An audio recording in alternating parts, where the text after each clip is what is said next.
satu hal yang menarik gitu ya. Beberapa kali saya lihat webinar ada batik-batik gitu ya. Saya pikir ini perlu juga ini disampaikan lebih luas lagi gitu ya, bahwa malam batik itu bisa dari sawit gitu Ya. loh. Gitu. Karena begini juga gitu ya. Kalau pembatik itu tulis, produksinya nggak banyak Pak. Ah, Gitu ya. Kalau yang pakai tulis tulis nggak banyak ya? nggak banyak gitu ya. Yang Karena dia satu hari karena nulis Pak, gitu ya. ya ya ya ya. Yang kasar mungkin satu hari bisa satu lembar. Ya. Tapi ada juga batik yang butuhnya waktu lebih dari setahun satu lembar. Satu lembar. Jadi Betul. oke, Ya, dari sisi volumenya. betul. Volumenya rendah, tetapi Hah, yang cap ya, itu kan bisa minimumnya per orang bisa bikin 30 Pak. ya, mass production dia. Ya.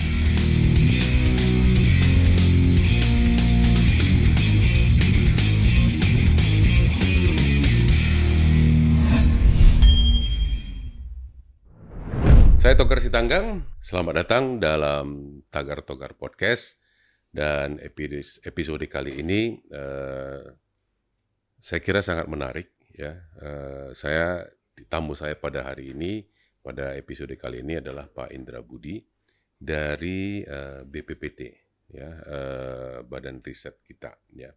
Pak Indra, sebelum kita berbincang-bincang, saya tidak lupa untuk mengingatkan teman-teman, Bapak Ibu yang menonton atau juga mendengar untuk subscribe channel ini, like, dislike, ataupun ya yang paling penting juga jika Bapak Ibu teman-teman mendapatkan informasi yang baik ya tentang perkelapa sawitan Indonesia, silakan dibagikan kepada teman-teman yang lain supaya informasi-informasi ini bisa tersebar luas untuk kita semua.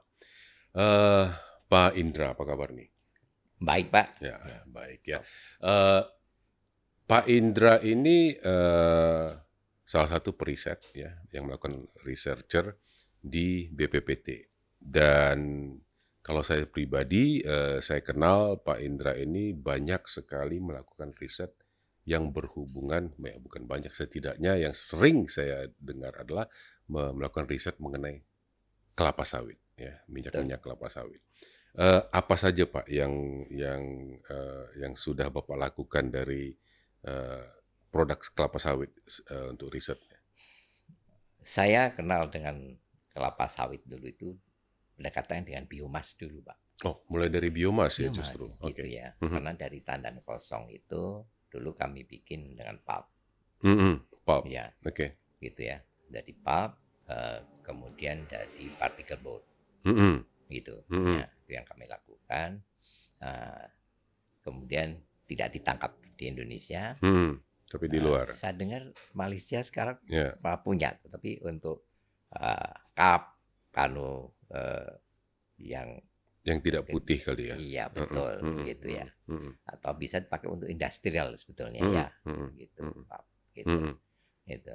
Eh, terus baru kemudian pada mulai tahun 2000-an, Mhm. 99 bergerak di CPO-nya Pak, Oh, oke. gitu. Di Waktu itu minyaknya ya. betul, Mhm. saya waktu itu di awal pertama adalah kalau ini penugasan untuk Mhm. bikin CPO kecil Pak.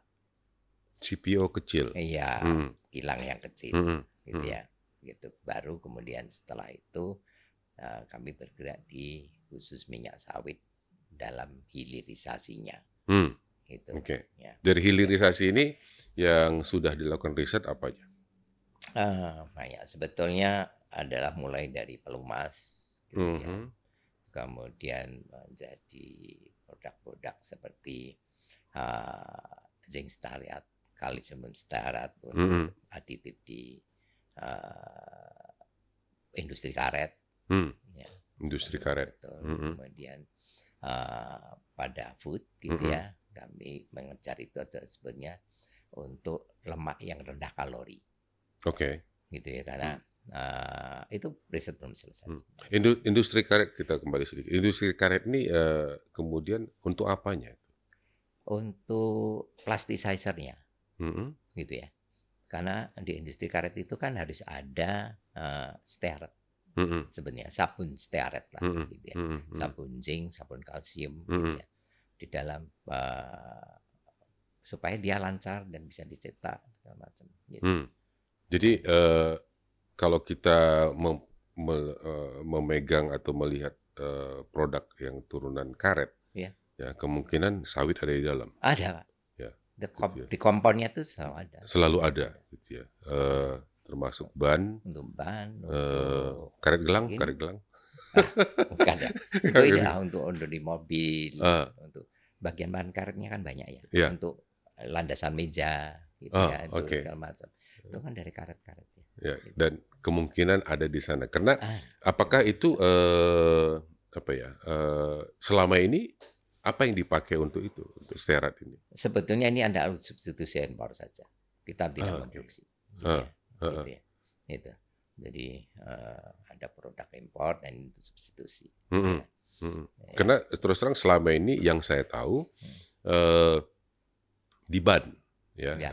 dipakai di industri ban karena itu tadi untuk merekatkan atau untuk melenturkan Betul. karetnya gitu. Tapi Dan processing aid lah. ya, processing aid. Tapi saya Betul. tidak pernah terpikir kalau bantalan meja ya yang karet-karet itu juga Iya. mungkin ada di sana Ada. gitu ya. Karena untuk pencetakannya untuk itu Mm-mm. sebagai persenjataan itu ada di situ. Gitu. Oh, oke. Gitu. Ya. Yang kemudian menarik adalah PVC. Oke. Karena PVC ini yang kita campurkan ke dalam supaya plastis. Mm-mm.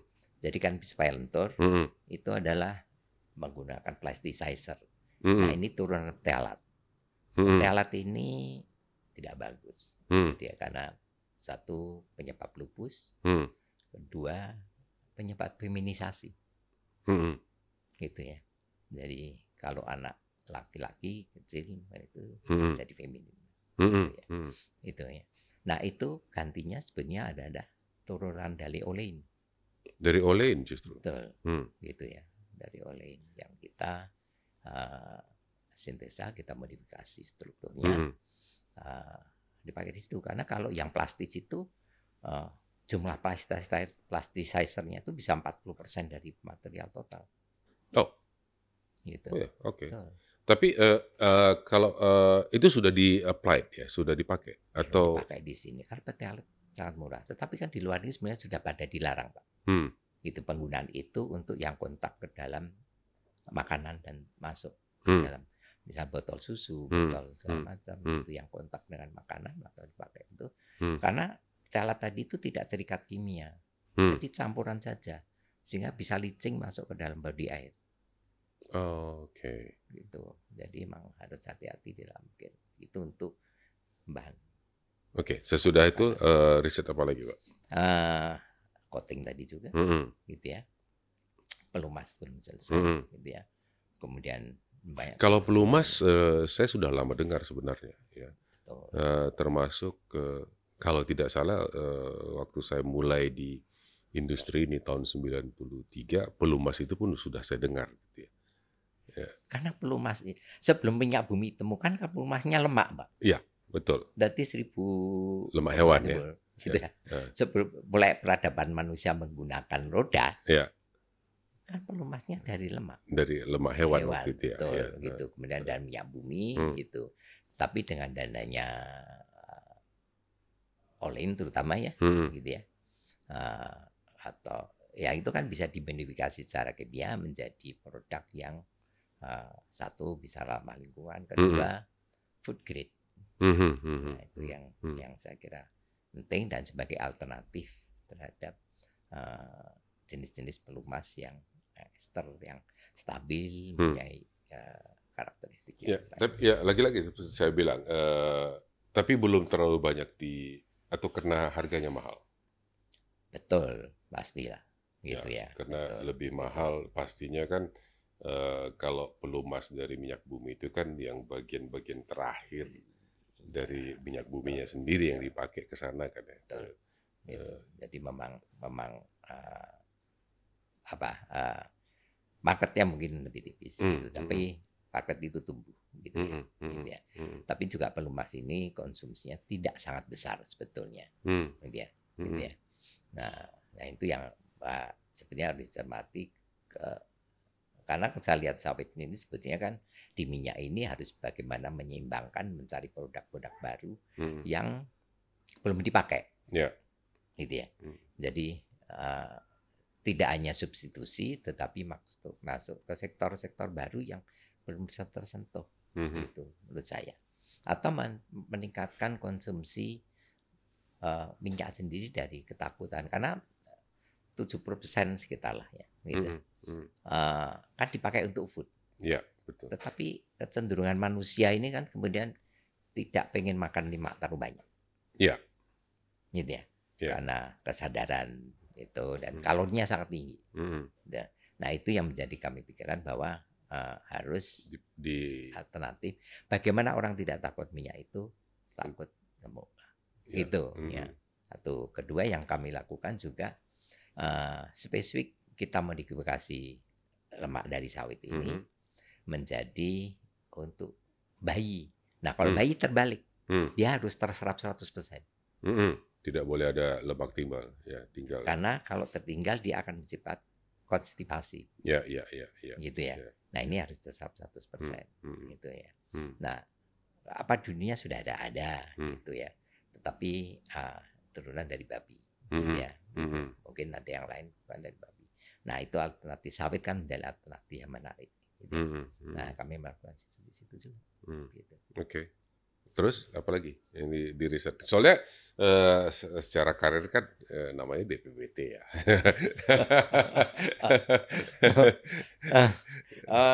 Jadi kami melakukan riset basah atau juga kajian sebetulnya. Ya kan BPPT kan diharapkan dekat dengan industri ya, gitu ya.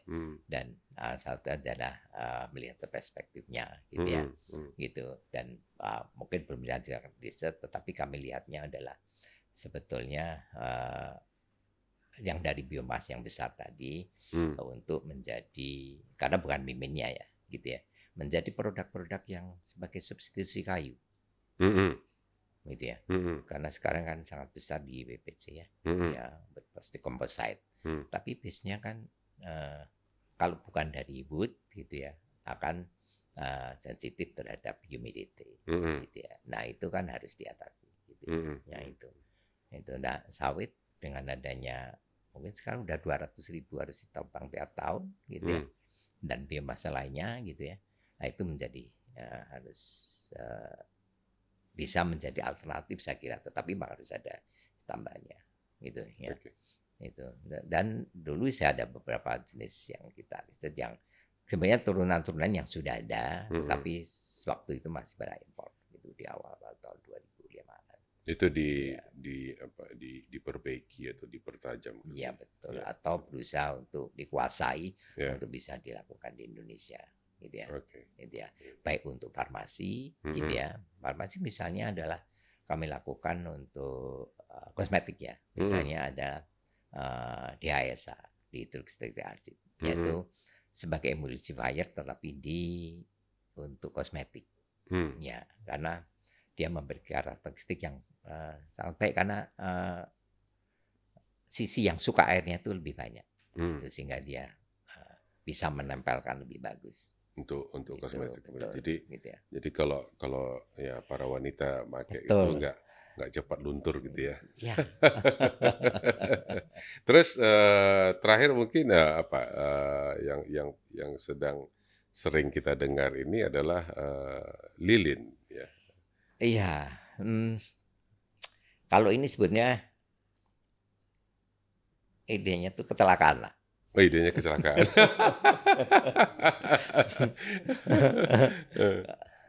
Karena sebenarnya latar belakang saya waktu masih kecil ya. Gitu ya. Kita kan kalau terima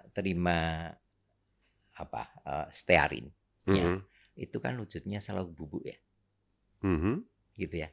Yang kita makan karung bubuk gitu, atau kiruan berbentuk bubuk. Nah, sudah lama kita lihat gitu ya. Cuman karena tidak begitu care gitu asalnya, dalam tidak pas gitu ya. Jadi tidak melihat gitu. Nah, waktu saya kecil, saya kan hidup di Solo. Oke. Ya, Solo. gitu. Dan orang tua saya adalah usaha di batik. Oke. Nah, waktu kecil kami memiliki gudang kecil yang isinya adalah bahan-bahan batik, gitu ya. Nah, salah satunya ada bahan-bahan bikin malam tadi. Bikin malam. Nah, sering berkontak dengan itu. Jadi ketika kami tahu gitu bahan-bahannya seperti apa, satu kali gitu. Saya lupa mendapatkan dari mana. Dapat bongkahannya adalah bongkahan stearin. Bongkahan stearin. Betul. Oke. Gitu. Stearin itu adalah produk dari sawit, ya. Iya. Fraksi padat, ya, dari kelapa sawit. Ya. Jadi turunan itu CPO, di-refine, jadilah RBDPO, kemudian disaring, ya, disaring menjadi 2 bagian. Fraksi padatnya adalah stearin, ya. Fraksi cairnya adalah RBD olin. RBD olin adalah minyak goreng. Iya. Ya. Oke, stearin, padat. Nah, stearin padat. Saya tidak tahu kenapa itu ada padat, ada di tangan saya lupa. Nah, waktu itu mungkin lagi melamun atau merenung. Gitu. Waktu pegang itu sih. Ini kok. Bukannya ini bisa dipakai untuk batik, seperti gitu. Oke. Gitu. Ya, jadi kemudian saya tidak bekerja sendiri sebetulnya. Saya kerjasama dengan Balai Batik. Oke. Gitu ya. Kemudian juga bekerja dengan, karena masih ada family keluarga yang bekerja di batik, gitu ya. Saya bawa itu ke mereka, gitu ya. Tapi ini nggak bisa dibikin, gitu ya. Nggak bisa. Gitu. Dicoba. Yang langsung itu nggak bisa. Betul, gitu. Bentuknya mirip, ya. Betul. Tapi waktu dibikin formulasi nggak bisa. Masih belum baik lah, gitu. Bisa. Nah, itu yang bikin pusing. Kenapa nggak bisa? Gitu. Kemudian kami mencari tahu, ya mencari teratur, kemiripannya, struktur apa yang memungkinkan, kemudian berusaha naluri risetnya itu muncul langsung ya. Gitu.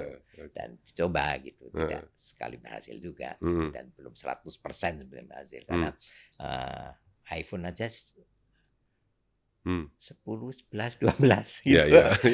Tidak bisa berhenti gitu. Gitu ya. Karena berhenti kan mobil sudah berhenti di tahun 2000, tahun 1900 gitu. Karena riset itu tidak bisa berhenti karena harus ada perbaikan terus. Gitu. Karena waktu parafin dipertemukan juga, dia butuh waktu lebih dari 10 tahun untuk bisa diterima. Oh, untuk batik. Iya. Ya. Gitu. Sebelum parafin pakai apa, Pak? Pakai lilin lebah. Lilin lebah. Betul. Oh, itu. Oke. Ya, yang itu sekarang juga dipakai di coating buah lilin lebah. Atau karena bewex. Karena bewex kan dipakai untuk coating buah-buahan. Kalau enggak yang sintetis etilen propilin yang sama sekali yang tidak bisa tidak bisa dimakan. Ya. Nah, ya itu yang kemudian kami juga paralelkan, gitu ya. Dari situ bisa dibikin untuk coating buah juga. Oke. Gitu. Tidak sama persis. Ya, kembali perjalanan dari stearin dicoba menjadi malam nggak berhasil, ya.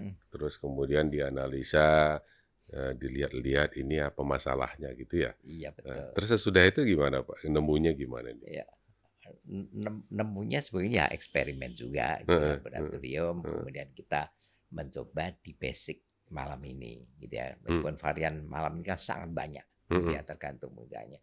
Tapi kan ada basicnya. Nah, waktu di basicnya kita coba, kemudian kita kirim, gitu ya, ke Balai Batik. Kedua adalah pembatik, gitu. Itu coba, langsung gitu ya. Betul, gitu ya. Pemakainya. Bagaimana, gitu ya. Itu. Jadi sebenarnya feedback lah, waktunya tuh lama. Karena pertama kali kami melakukan itu mungkin sudah lebih dari 6 tahun yang lalu. Oke. Ya. Saya kira mungkin 2013 atau 2014 lah. Oke. Gitu ya. Sudah cukup lama itu sudah lama, cuma tidak ngul gitu, karena tidak ada funding yang continue sebetulnya, gitu ya. Gitu ya. Gitu, dan kami melakukan juga sambil kita lakukan di laboratorium sendiri, gitu. Terus itu kan Bapak basisnya stearin. Iya. Ya. Berikutnya apakah yang oke lah, yang sekarang ini apakah tetap stearin atau? Oh masih tetap. Ya. Basicnya ini masih apa ini? Hydrogenated stearin. Hydrogenated stearin. Yang sudah kami sintesa. Yang oke. Karena ya saya tahu kan lilin sekarang ya beberapa lilin atau mungkin nggak tahu seberapa persen lilin yang sekarang itu kan sudah dari yang kita katakan palm wax. Iya. Ya, memang palm wax itu stearin yang sudah diaktifasi. Iya. Ya, saya pernah melihat tuh kurvanya. Kalau stearin yang tidak diaktifasi begini, kalau stearin yang sudah diaktifasi begitu atau kebalikannya gitu deh, gitu ya. Itu kan sudah diaktifasi, memang basisnya itu stearin. Nah, yang Bapak hydrogenated stearin ini sebagai palm wax-nya atau hanya sekedar hydrogenated? Sebagai, karena kalau saya yang mengerti itu ada istilahnya palm wax atau palm wax itu adalah hydrogenated stearin. Iya. Oke. Itu sekarang dipakai. Yang kami butuhkan ada sebetulnya asalnya ada hydrogenated stearin. Hydrogenated stearin. Ya. Itu karena di waktu di penyedia di suppliernya gitu ya. Mereka kan tidak pernah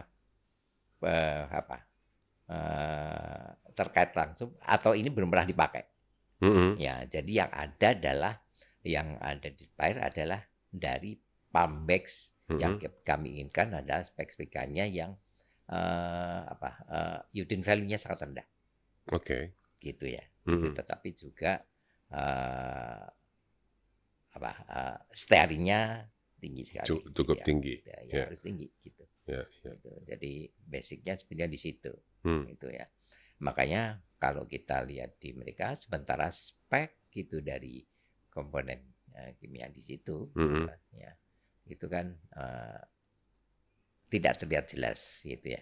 Itu karena yang ada di situ adalah komponen-komponennya iodine value terutama. Gitu ya. Nah,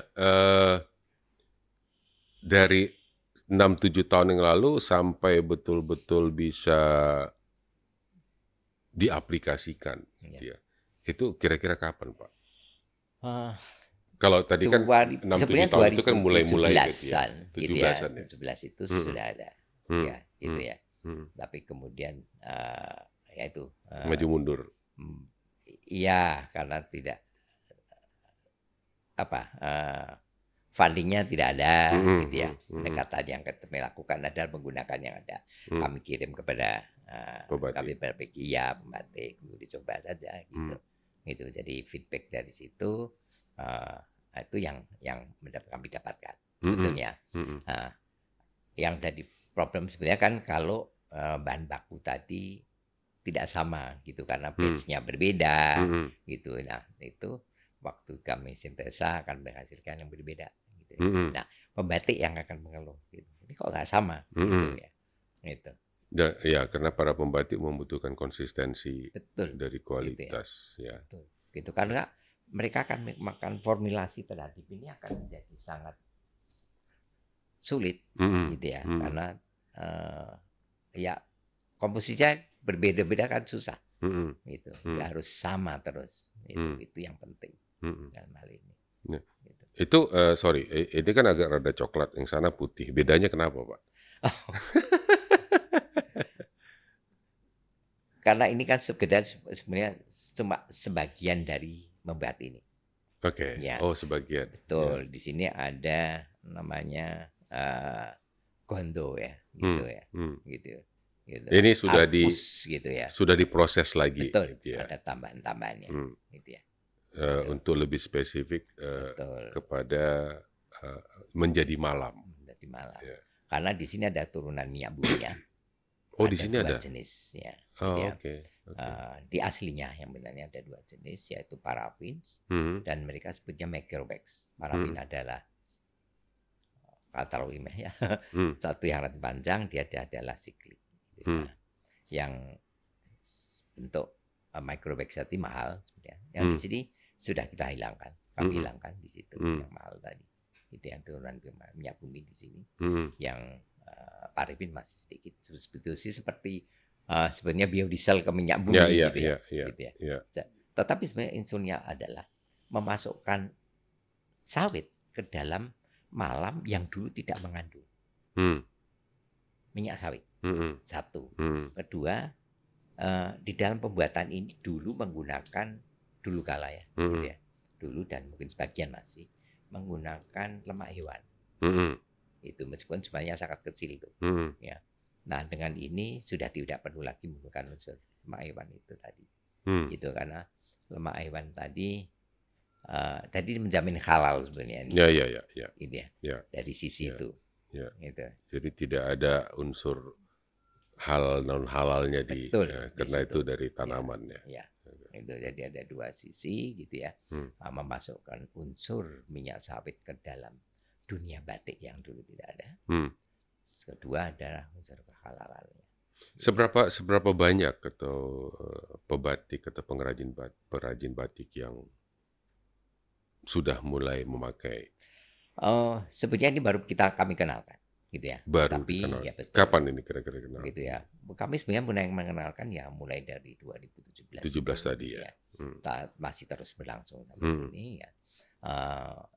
Total yang langsung berkontak itu lebih dari 300 kelompok. Gitu ya. Karena satu kelompok itu ada yang punya anggota 70 orang, 70 perajin. Ada yang cuma 20, ada yang cuma 10 gitu ya. Jadi mereka waktu kami kenalkan sebenarnya mewakili kelompok-kelompok itu. Gitu ya. Feedback atau komentar mereka? Oh ya, selalu ada gitu ya. Sebagian sangat puas tentu ya, sebagian tentu sangat tidak puas, biasa. Kalau yang tidak puas ini ngomongnya apa, Pak? Ada beberapa gitu. Ini lengket satu mungkin gitu ya, gitu yang pakai ini baik gitu karena ditekuk-tekuk karena tidak mudah rusak gitu ya, gitu ya. Ada yang tidak tahan panas. Nah, itu adalah pembiasaan sebetulnya. Bagaimana membiasakan penggunaan tadi, jangan open flame gitu ya, gitu, api yang terbuka sekali gitu, jadi mungkin harus dijaga apinya tidak terlalu besar gitu. Tetapi ya saya kira wajar gitu kami, karena masukan itu penting bagi kami, masukan yang objektif gitu ya. Karena kalau kita bertemu sekali biasa mereka cuma ngomong bagus gitu ya. Padahal tapi tak ingin begitu gitu karena kalau itu tidak ada feedbacknya sebetulnya. Ya, ini apa jeleknya di mana, ini kenapa iya, gitu betul, ya. jadi kita tahu supaya gitu ya. Bisa diperbaiki ininya. Dan satu kami bisa memberikan saran gitu ya. Oh, mungkin sebaiknya begini gitu. Gitu ya. Nah, dari 300 kelompok Bapak bilang ya. Ini yang tetap membeli quote unquote atau tetap mendapatkan malam batik ini dari Bapak, atau berapa banyak yang reguler sekarang ya? Itu yang sebenarnya belum ada reguler benar ya, Pak gitu ya. Karena memang itu menunggu industrinya yang benar ini gitu ya. Gitu ya. Satu gitu ya. Kedua adalah kontinuitas terhadap brand batik sawit ini harus terbentuk juga, gitu ya, gitu karena itu menjadi pemacu supaya beralih kepada atau mereka percaya dan menggunakan ini dengan yakin, gitu ya. Maka itu yang kami lakukan dalam mempromokan ini, gitu ya, penggunaan malam ini terus, gitu ya. Dan itu yang harus dibutuhkan di dalam riset ini adalah dukungan dari industri sebetulnya. Gitu ya. Industri mana nih? Industri batik atau penghasil hydrogenated stearin? Penghasil hydrogenated stearin, gitu ya. Sama dari kalangan konsumen batik sendiri juga mau menerima, gitu ya. Nah ini butuh dukungan dari banyak pihak, gitu ya. Gitu ya, stakeholder lah, itu stakeholder sawit, gitu supaya batik sawit ini bisa digunakan sehingga marketnya terbentuk, gitu. Nah, dari sisi harga, kalau boleh kita bandingkan antara malam yang biasa dengan malam sawit. Perbedaannya seberapa signifikan? Sebenarnya hampir tidak berbeda. Ya. Harganya enggak? Betul. Enggak. Karena sebagai contoh, para hari ini gitu atau minggu yang lalu adalah di pasar 24.000. Ya. Perhitungan kami gitu ya. Nah ini juga 24.000 sedikit juga. Bawahnya. Gitu. Oh, di bawah ya? Iya, betul. Saya pikir lebih mahal. Enggak. Jadi sebenarnya kebiasaan saja gitu ya. Saya terus terang saya pikir lebih mahal, Pak. Di samping teknis, mungkin harganya lebih mahal, jadi reluctancy itu menjadi lebih tinggi. Iya. Ternyata enggak ya? Enggak. Jadi seperti yang kami ingatkan adalah konsistensi dari bahan bakunya. Ya. Karena dari yang dikumpulkan itu sebenarnya banyak yang minta contohnya pengirimannya gitu ya, jumlah yang karena mereka menggunakan satu perajin, ada yang mungkin sebulan menggunakan cuma 10-25 kilo ya. Pembatik. Tapi ada yang membutuhkan 5 ton 6 ton bulan gitu ya. Gitu ya, itu yang tidak terlalu besar, yang besar lebih besar lagi gitu loh, gitu ya. Jadi kalau untuk satu batik, satu lembar lah kita boleh bilang batik tulis itu kira-kira butuh berapa? Yang minimum itu sekitar 3 on. 3 Tapi on yang blok gitu, bayangnya bisa lebih dari 1 kilo. Oke. Gitu ya. Ya, karena ya kan suatu hal yang menarik gitu ya. Beberapa kali saya lihat webinar ada batik-batik gitu ya. Saya pikir ini perlu juga ini disampaikan lebih luas lagi gitu ya, bahwa malam batik itu bisa dari sawit gitu, Pak. Gitu ya. Karena begini juga gitu ya, kalau pembatik itu tulis produksinya nggak banyak, Pak. Gitu ya. Kalau yang pakai tulis nggak banyak ya? Nggak banyak gitu ya, karena dia satu hari, karena nulis Pak. Ya. Yang kasar mungkin satu hari bisa 1 lembar. Ya. Tapi ada juga batik yang butuhnya waktu lebih dari setahun. 1 lembar. 1 lembar. Jadi, oke. Ya. Dari sisi volumenya. Betul, volumenya rendah. Tetapi yang cap, ya. Itu kan bisa minimumnya per orang bisa bikin 30 Pak. Ya, mass production deh. Ya, karena 30, dia cetek. Bahkan lebih. 40 lembar. Artinya kalau itu yang bloknya besar, at least setengah kilo 1 lembar, satu orang bisa konsumsi sekitar 20 kilo. Oke. Ya. Gitu ya. Dan selama ini semua yang masih disuplai oleh teman-teman di BPPT. Belum ada. Ya, belum ada. Jadi kami adalah masih terbatas sekali penggunanya. Jadi kami kan tidak berjualan sebetulnya, gitu ya. Jadi dilakukan oleh menggunakan bahan yang tersisa saja, gitu. Yang dari program yang lain, gitu. Yang program itu maksudnya dari sosialisasi segala macam. Iya. Artinya batik sawit ini juga, malam sawit ini juga belum ada produksi komersialnya. Iya. Ya. Jadi ini masih, kalaupun dipakai sekarang itu masih dalam tahapan riset dan sosialisasi semua. Betul, gitu ya. Itu sebetulnya. Yang kami inginkan itu adalah langsung bisa diproduksi itu. Yang penting sebenarnya adalah ada konsistensi bahan baku. Usaha yang ingin melakukan sebetulnya adalah ada gitu, dan itu ada gitu yang bisa melakukan gitu ya. Kalau boleh saya belah geografi ya, yang dari 300 kelompok ini, ya itu sebarannya di seluruh Pulau Jawa secara rata atau ada yang lebih apa istilahnya, lebih menerima ya. Ada bagian yang nolak gitu. Ada model seperti itu, Pak. Oh iya, gitu ya. Tapi gimana? Yang di wilayah timur lebih banyak menerima. Oke. Gitu ya. Ya, itu. Tapi kemudian waktu di timur itu semua yang perajin yang dikumpulkan itu mewakili tiap kabupaten. Oke. Gitu ya. Meskipun cuma satu orang mereka mewakili. Gitu ya. Tetapi yang di wilayah barat itu lebih random lah. Gitu ya. Itu. Jadi penerimaannya adalah misalnya di Cirebon gitu, mereka sangat antusias itu, Jawa Timur antusias gitu ya, gitu ya. Di wilayah Jawa Tengah gitu ya, ada yang antusias, ada yang tidak. Ya, ya. Jadi istilahnya Jawa Timur lebih oke lah gitu ya, simpelnya lebih menerima, reseptif gitu ya dengan ide ini. Mungkin lebih banyak sosialisasi dan uji coba kali ya untuk bisa lebih. Ya. Tapi meskipun begitu di sini juga lumayan gitu yang di bagian. Cuman sebagian mungkin harus pembiasaan aja, gitu, saya kira.